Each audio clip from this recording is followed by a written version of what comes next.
Good afternoon, everybody. And again, thank you for joining us. On behalf of the One Health Education Committee, welcome. The One Health Education Committee was established to help improve the quality of life of animals and humans by providing education for animal welfare and human service professionals. My name is Josh Houry, and I am the Community Relations Coordinator here at the Sask SPCA. Thank you once again for joining us for the second presentation in the Violence Link webinar series.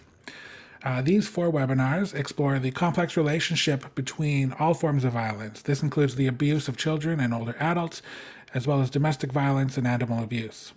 Today's presentation is entitled Older Adult Abuse and Neglect, and this presentation will provide an overview of older adult abuse, including the factors that add complexity to abuse within this demographic. Some of the risk factors and signs to watch for will also be identified, and some possible resources and ideas for responding will also be offered. We invite you to ask any questions that you may have using the Q&A feature. If you hover your mouse near the bottom of your screen, you will see a little menu bar pop up. There is a Q&A box down there. Just type your question in there, and we will ask any questions that come up as the presentation goes along. Plus, we will have some time at the end for additional questions as well. You can also use the chat feature if you'd like, again, to interact with one another during the presentation. And another option that we have for asking questions is if you, again, hover your mouse at the bottom of your screen, look for the raise hand icon, click that button, and then if you have a microphone, we can actually introduce you to the conversation, and you can ask your question verbally to Holly as well. With that, I would like to introduce today's speaker. Holly Schick is the Executive Director of at SSM, the Saskatchewan Seniors Mechanism, a position she has held for 11 years. Holly works with SSM's 18-member organizations with a collective membership of approximately 100,000 older adults to identify and address issues of concern to all older adults in Saskatchewan. Thank you for joining us today, Holly. We're really happy to have you, and the floor is yours.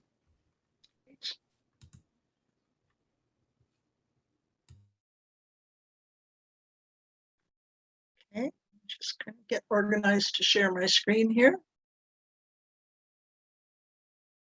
There.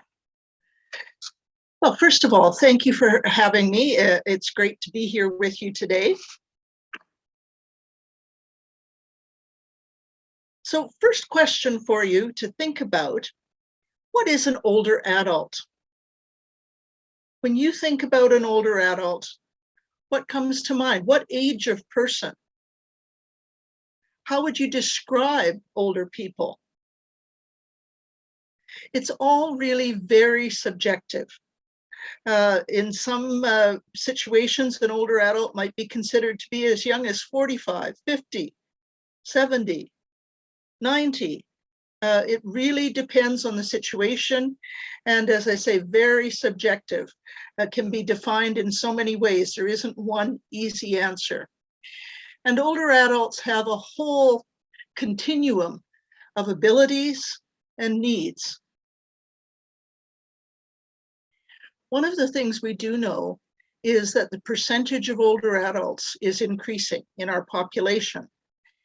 That is largely in part of the baby boom generation as they age. And so addressing the needs, concerns, issues that face older adults is becoming more and more important to us. So older adult abuse is something that is very much underreported. Older adults themselves are often very reluctant to report abuse, partly because the victims are often dependent on the abuser, someone who is a caregiver or family member. Often there is an element of embarrassment that goes along with it. If it's a family member that's the abuser, often the victim is very reluctant to report that. They're embarrassed that they have a child or a grandchild who's taking advantage of them in some ways. So most of the times, older adult abuse is actually something that's noticed by neighbors, friends, or other family members. This is the World Health Organization's definition of abuse.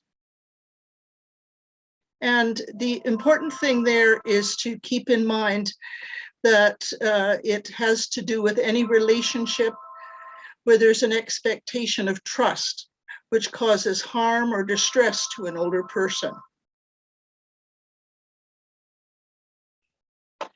It's abuse whenever someone limits or controls the rights and freedoms of an older adult. The older adults are unable to freely make choices because they're afraid of being hurt, humiliated, left alone, or of the relationship ending. And this particular definition is one that's offered by It's Not Right.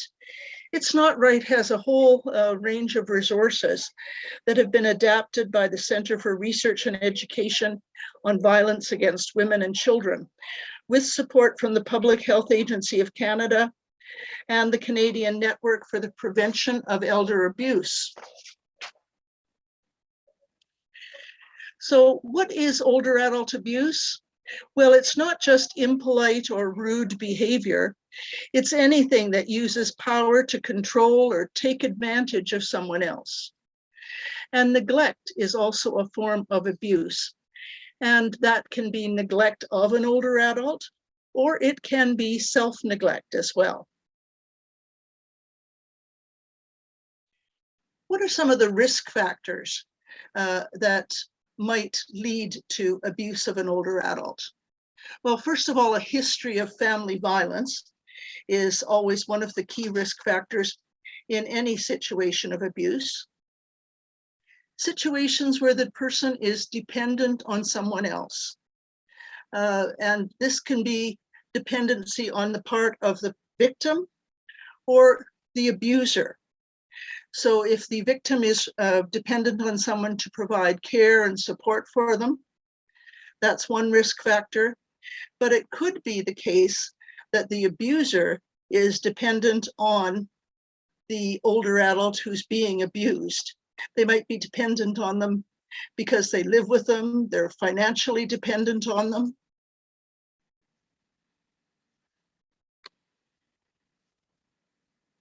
Certainly mental health issues, cognitive impairment, and or addictions can play a key role as risk factors. And once again, those things can be factors that affect either the victim or the abuser. One of the key risk factors for abuse is isolation.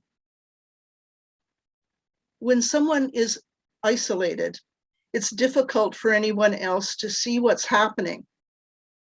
And it's difficult for the person being abused to assess their situation or to get help.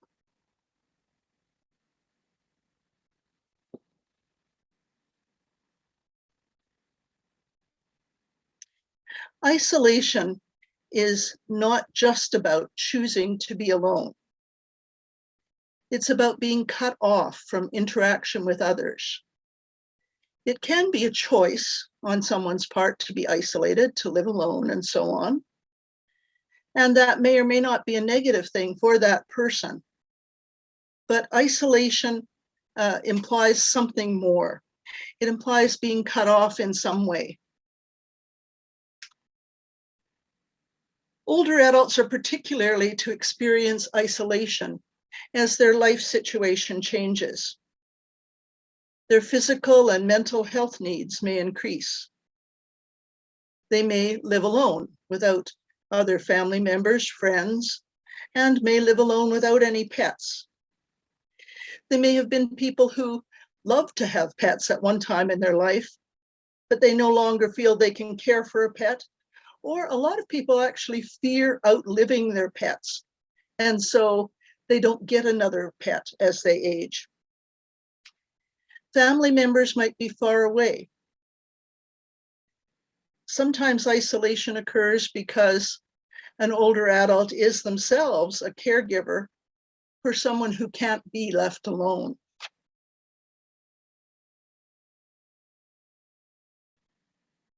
So who are the abusers? Well, often they are adult children or grandchildren. Most often they are caregivers of some sort.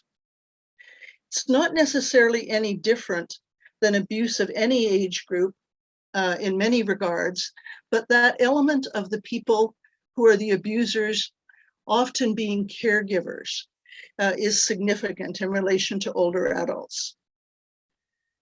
The abuser can be an adult child or grandchild, and that makes it particularly difficult to name that or for the victim to even accept what's happening.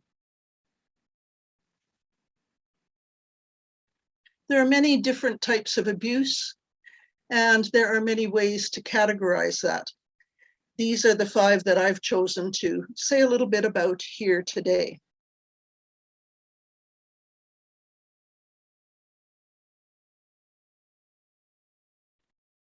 The first is financial abuse. Financial abuse often involves persuasion to give money to someone. It can be also in the form of frauds or scams. For instance, it can be the scam that many of us have heard of someone phoning an older adult, pretending to be a grandchild that's in trouble, and basically tricking the older adult into sending them money. Or it can be an actual family member who's doing the persuading, actually saying, and it truly is a family member who says, yes, I need money, I need help, I'm in trouble. Power of attorney is something that can be misused, or someone can be coerced into giving someone else power of attorney. It's not necessarily abuse just because someone doesn't agree with how the person is spending their money. Older adults have a right to make decisions. We may not agree with them, but as long as they are capable of making their own decisions, they have a right to do so.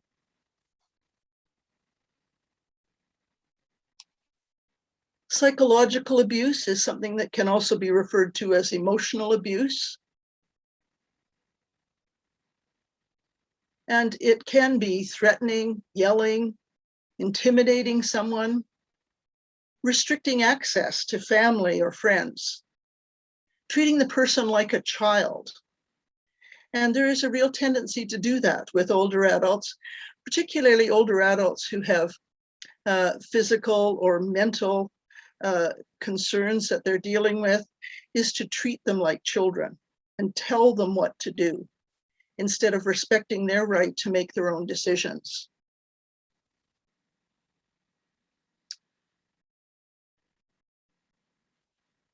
Physical abuse can take many different forms.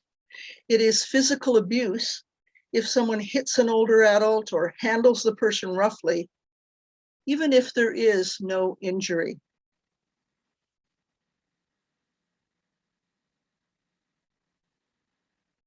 Violation of rights and freedoms can take many different forms. It is anything that would prevent an older adult from enjoying the rights and freedoms that are normally available to any adult.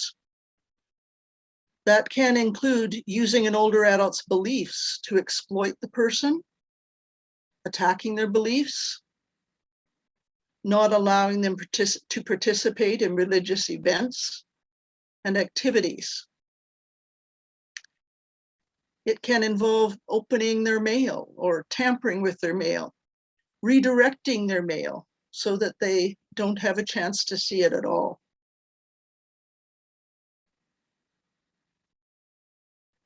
Violating people's rights and freedoms can also involve threats to pets. Pets are an important part of the family. Threatening them can be another aspect of abuse. It can include threatening to abuse or get rid of the pet, or withholding care for the pet. Excuse me.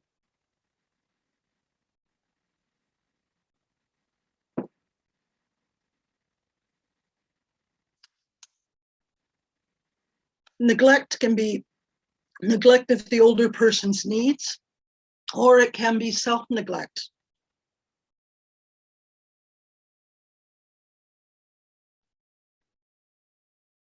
It can be intentional, or it can be unintentional.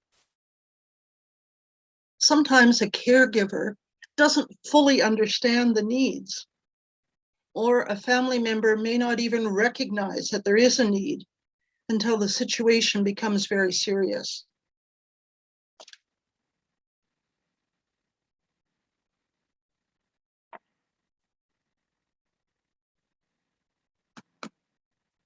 Well, for some reason, my slide doesn't want to advance.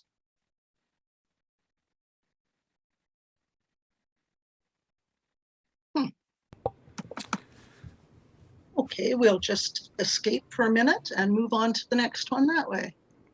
I hope, there we go. There we go. Okay, on we go. Ageism can play a significant role in older adult abuse. Ageism is a form of discrimination that's similar to racism or sexism or any one of a number of other isms out there. Ageism can allow younger generations to view older adults as separate from mainstream society. They can be seen as less valuable, and therefore they're treated differently. The vast majority of older adults are contributing members of their communities. They contribute in a variety of ways, as volunteers, as caregivers, as mentors, as taxpayers, as employees quite often.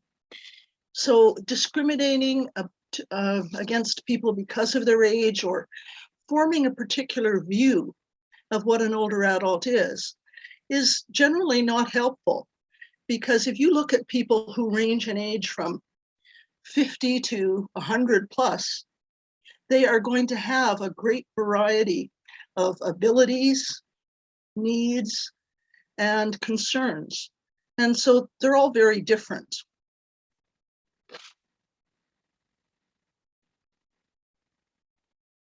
So what can you or I do? What do we do when we see situations where we think there might be older adult abuse? Well, first of all, some of what we're doing here today, educating yourself about the risk factors and warning signs.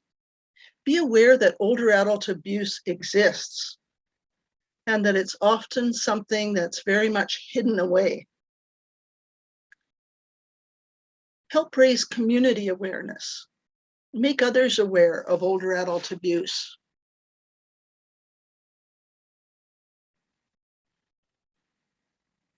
Be supportive. Caring neighbors, friends, and family can make a big difference.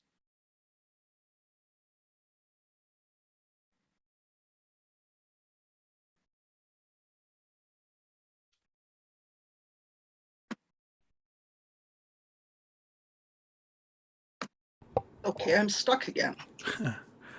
Good old technical difficulties. Yes. Maybe what we'll do as this works itself out, hopefully, Holly, is we'll just remind folks, if you have any questions, feel free to use the Q&A feature at the bottom of your screen. We can certainly get to those questions here. And once that is, or if that's not working rather for you, you can also just pop your questions into the chat and we can access them that way as well. So again, feel free to ask any questions that you may have. And I'll turn it back over to Holly.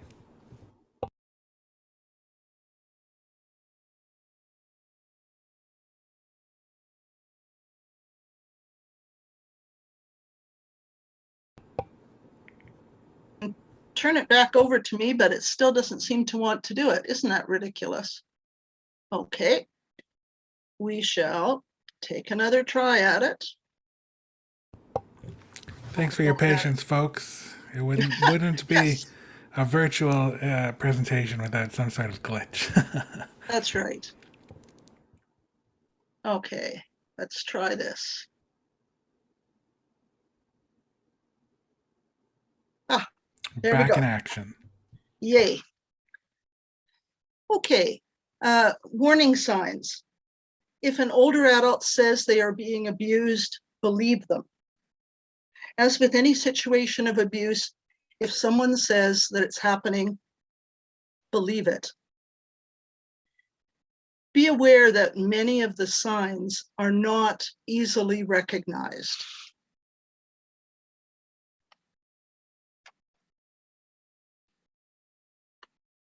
Some of the warning signs can include injuries, especially if the explanation of the injury doesn't fit the injury itself.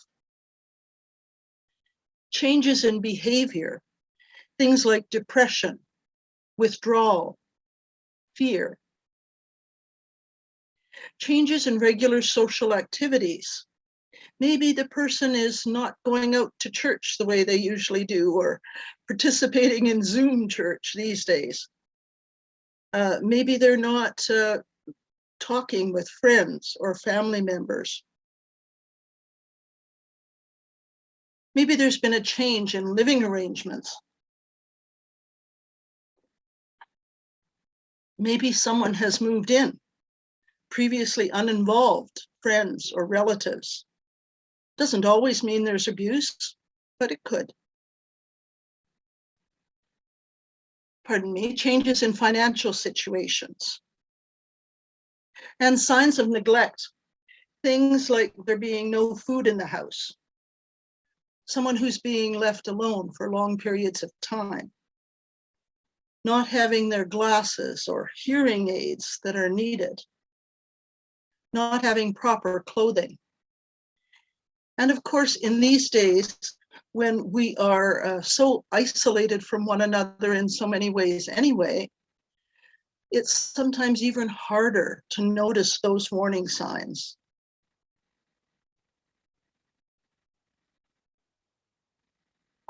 It's important to look for abusive behavior on the part of someone who is a caregiver or is a family member and might be guilty of abuse. Watch for those signs. Things like refusing to allow the person to visit with anyone alone or to use the phone. A sense of entitlement. Someone who seems to say, well, I'm caring for you, therefore you owe me. Those kind of attitudes can be very dangerous.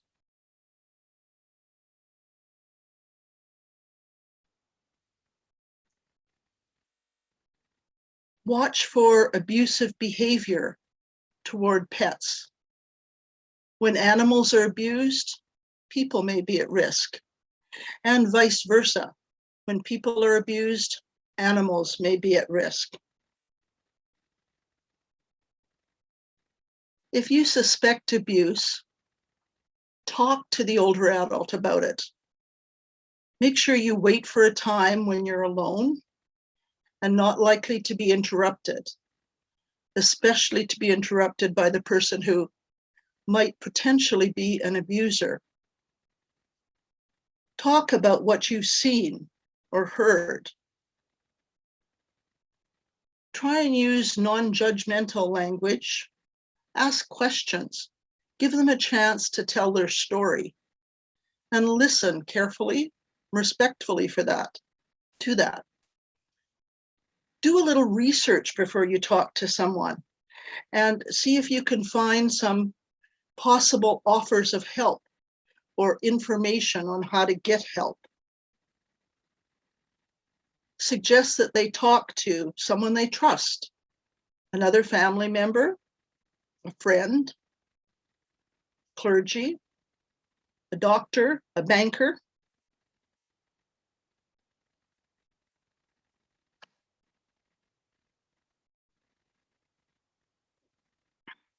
Respect if they don't want to talk. Leave the door open for further conversation. One of the hardest things to accept as people who see possible abuse and care about others is that competent older adults have the right to make their own decisions. We might not like them, but they aren't children, and we can't treat them like children. We need to respect what they choose to tell us, what they choose to do.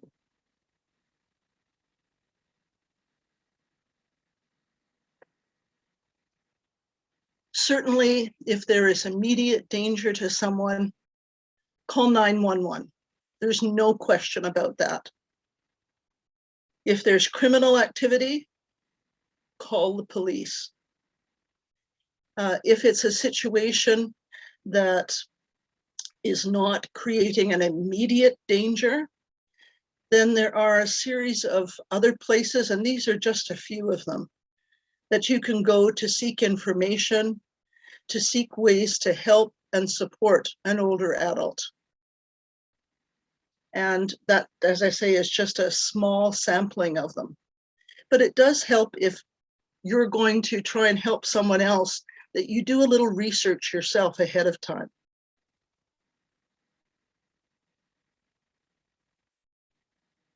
And now I'd be happy to try and respond to any questions or comments. And thank you very much for listening to me. Sorry, I've had a bit of a tickle in my throat today, but thank you for listening and caring. And thank you for making a difference by learning more about older adult abuse and neglect and what to do about it. Thanks, Holly. Again, we will certainly open the floor up to questions. If you have any questions, please feel free to submit them in the chat or using the Q&A feature. But maybe, Holly, what we can do is take this opportunity here while we have a little bit of time, is for those that may not be familiar with the Saskatchewan Seniors Mechanism, why don't you tell us a little bit about your organization and what you guys are doing in the community these days? Well, one of the biggest things we're involved in at the moment is strategizing for positive aging.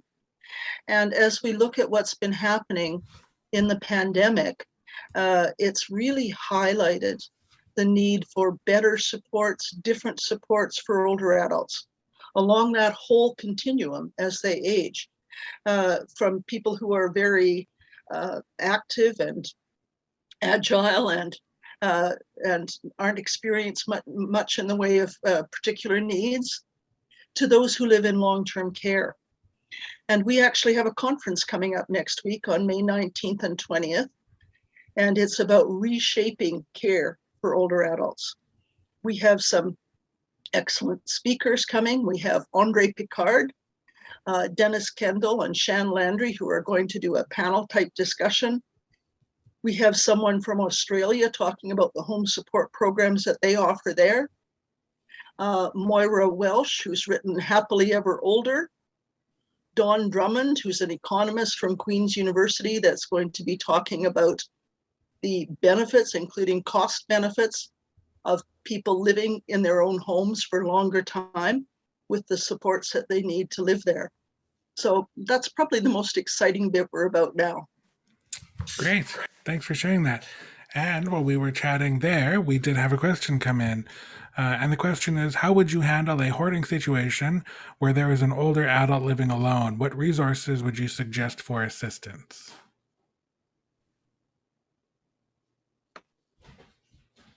As with many kinds of situations, I think that very much a community kind of approach is needed. You probably need more than one place to go. You need people like SPCA involved. You need people like community members, perhaps doctors, mental health people. You need all the resources you can get, I think, for that kind of a situation, because the person is very much stuck in a situation that has occurred for them gradually over time, whether they're hoarding stuff or hoarding animals, or a combination of the two. This is a very serious long-term issue that's going to have to be dealt with. So I don't think there's an easy answer, but it's how do you mobilize family, friends, community? I guess the old saying, it takes a village, doesn't apply to just raising children, right? It's taking care of everybody within our community. Absolutely, absolutely. And when you got, and so many situations in our community, we are so concerned about respecting people's privacy that we often miss making the connections with other agencies, service providers that collectively can actually do something to help. Well, thank you for sharing that insight with us. And we do have another question. Legislation allows for people to live at risk. At what point would you suggest intervention for an older adult who is neglecting themselves? That's a very hard one. Because of the idea that people do have the right to make their own decisions. And that becomes, I think, very much an important line to draw, that as long as people are able to make their own decisions, as long as what they're doing isn't causing harm to other people, that trying to step in and do something about it becomes very difficult. If you have a situation where someone is no longer able to make their own decisions, then I think you're looking at somebody like the Office of the Public Guardian and Trustee. You're looking at calling in health services that might be able to support them in a better way.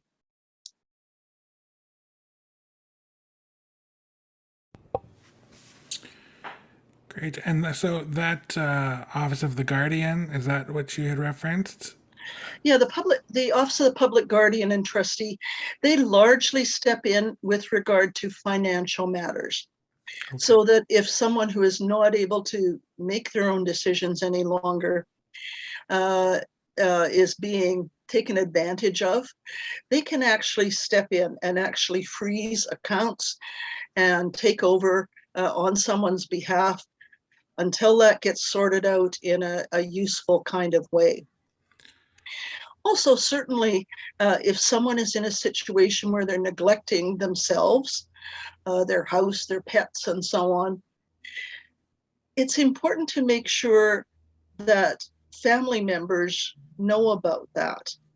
If people's children live at a long distance to them, they might not have any idea what's going on.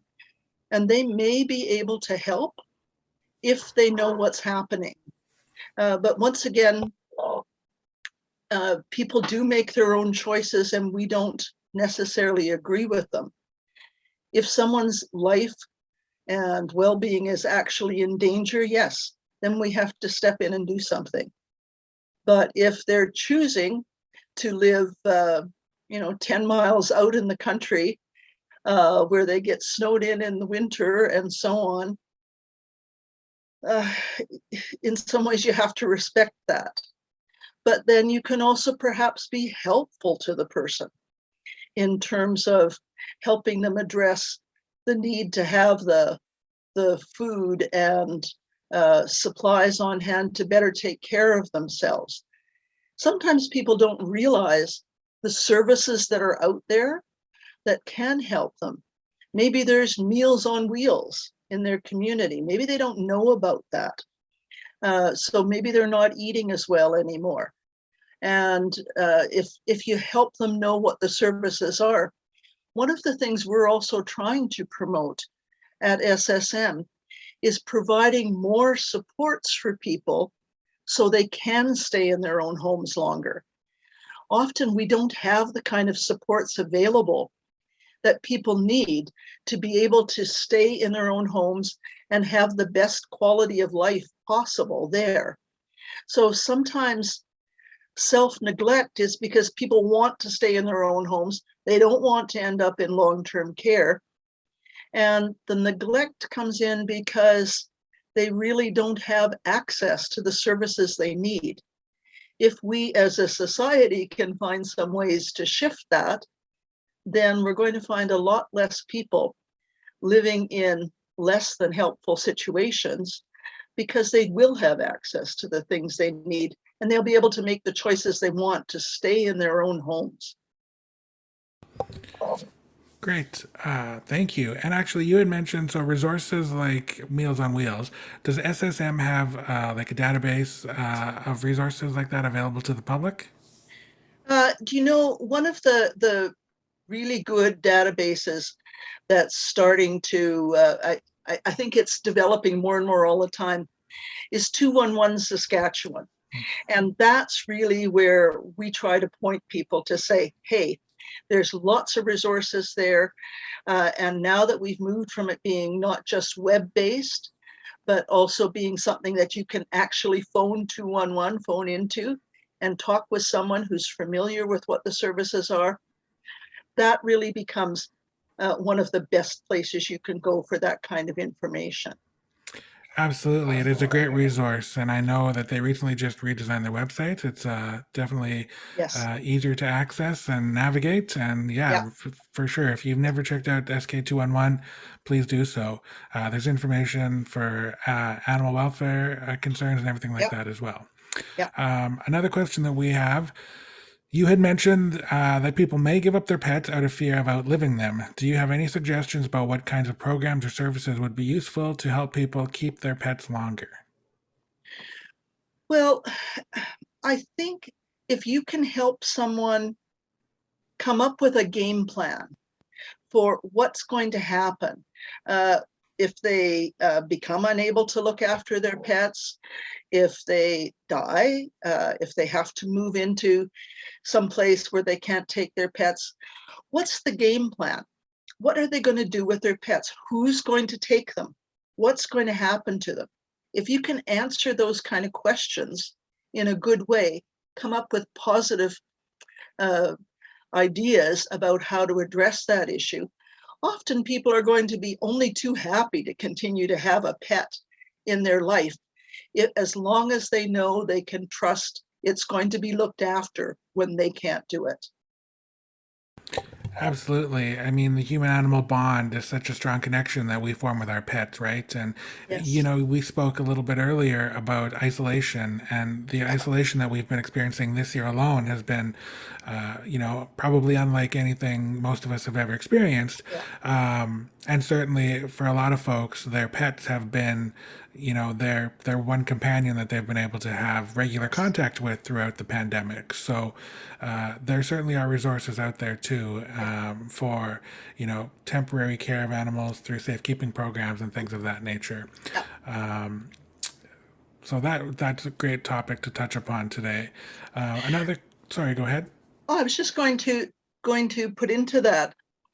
Uh, it's so good that now that if people are in a situation, whatever age they may be, but this certainly applies to older adults, where they're in an abusive situation and they need to be able to get out of that situation in some way, that there are options for their pets and for their pets being cared for. Hmm. Absolutely. So another question here we have is we have a couple of more for someone who has a house and food, but they don't have any other resources, and they are failing to make their own decisions due to maybe conditions such as dementia, etc. What resources would you reach out to first? Uh, it often depends on what the situation is. But even if you're dealing with a situation with people who are starting to experience some form of dementia, often the Alzheimer's Society can be very helpful in terms of suggestions about how to address that. Um, uh, Certainly healthcare. I mean, if you really are in a situation where someone really needs more than they're able to get and have at home anymore, then certainly talking to the health authority people, the health people in your region, a local doctor, nurse practitioner, and so on, to talk about how to address those issues. And certainly talking to family members of someone.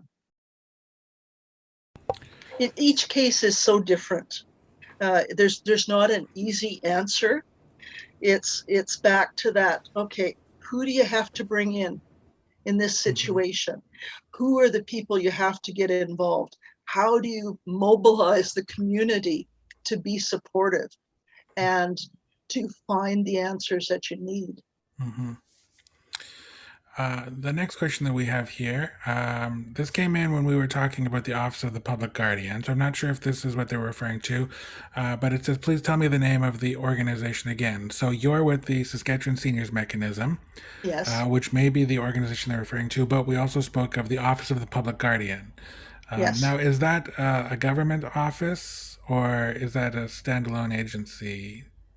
I believe they do get, they are connected with government, but they are an independent agency. And it's officially the Office of the Public Guardian and Trustee Okay. is their official name. And so a quick Google search would probably pull Yeah. up some more information about them. Perfect. Yeah. And then this appears to be the last question that we have here. Where would the best place to find these supports for older adults be? Is there a location like the SHA website or something? And I think that probably goes back to SK211 being a good resource. But are there any others that maybe come to mind for you, Holly? Certainly, some of the provincial government websites. I don't always find the provincial government's website to be the easiest to navigate, but certainly there are resources listed there for older adults, and sometimes it's programs and so on that can be available. The health authority often will be helpful in terms of looking at what's available in your area, your community, in terms of services and so on.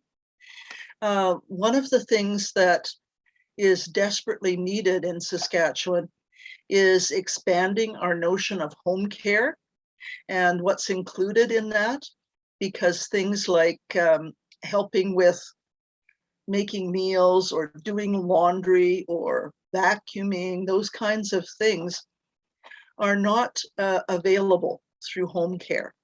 And we need to find ways to be supportive of those things. When you think about neglect, sometimes people can't do the housework anymore that they need to look after their house. Sometimes they're not able to drive anymore, so it's very hard for them to get their pet to the vet for proper care. So things that can provide those extra services at some very reasonable cost for people are so important. And often the lack of that, which is true in our province, often the lack of that does result in a kind of neglect. It results in not being able to look after your home, yourself, your pet, any longer in the way that you know you should, but you just can't do it. But there are options out there with the health authority, as we've mentioned, government websites, 211, looking at all of those places and looking for some specific places. There are certainly private organizations, businesses that do provide services at a cost, but those things are out there too. Well, that has been very informative.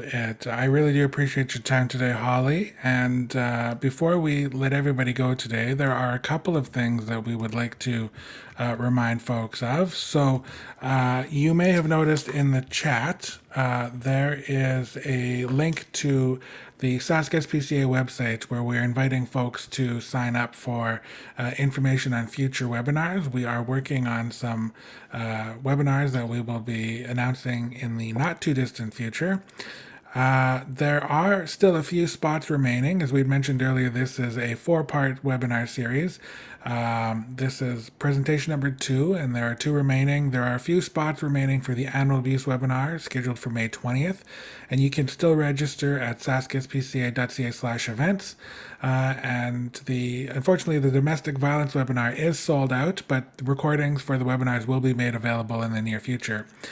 And another webinar that we'd like to inform folks about is a webinar that we have coming up as part of the Working to End Violence speaker series, and it features Crystal Giesbrecht, who is with the Provincial Association of Transition Houses and Services of Saskatchewan.